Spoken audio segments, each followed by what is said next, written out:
this. building, for Oh, heaven's good sakes. heavens. Is that- Now, see, here's the Grange. Okay.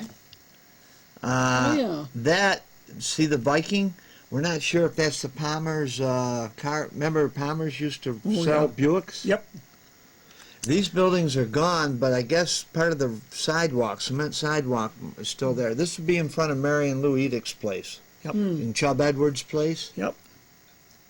Well, see, the old Vern Palmer used to deliver mail here in the Democrat. Yes. In a wagon. He'd be, Right? Yeah. In the Tuscarora garage. Yeah. Yep. And then the store, Petrie's store, would have been on the other side of that.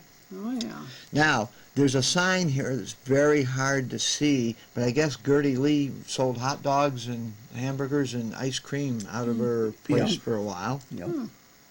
Now, of course, this Grange, and this is what I was going to tell you about before, this burnt down the first year they built it. Yeah. Oh, that looks Because just like it Kenny's store was next door. Yep. Grange burned down. And according to her was a cut. Oh, okay. Yeah. Okay. You didn't That- think it was that old, did you?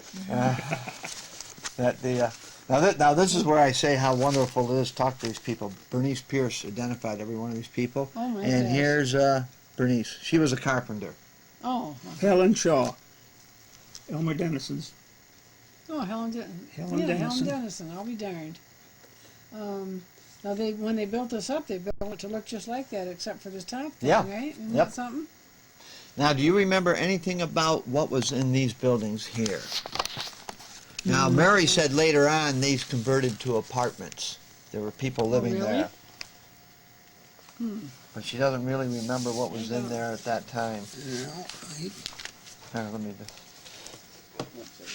Two pictures there. That's all right. We'll just, we'll grab, and if we remember Have a look at these anything. people. No. Travelings? Oh, gosh, yes. Now, this is a picture of Tuscarora, about 1910. There was a blacksmith shop here. Ewart and Lake had their, I think this was Ewart Beans. and... They're dry goods. Beans and wheat.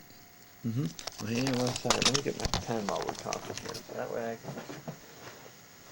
can... I rattled across that bridge a good many times. Now, this was Ewart and Lake, right? Yep. She used to have a place over in Groveland, too. Yeah. Well, that's how my grandfather Morgan and my grandfather Ryder, that's how they got... They worked together for Yeah. Ewart and Lake over at Groveland. And then when Harold left Ewart and Lake and opened up he bought the Bush store, or what the hell, what was the name of that? He bought a store in Groveland and got into the general store business, and then he helped my grandfather Morgan, Garwood. Garwood store, Yeah. right? Who was across from George? The store on the right as you go in. We're going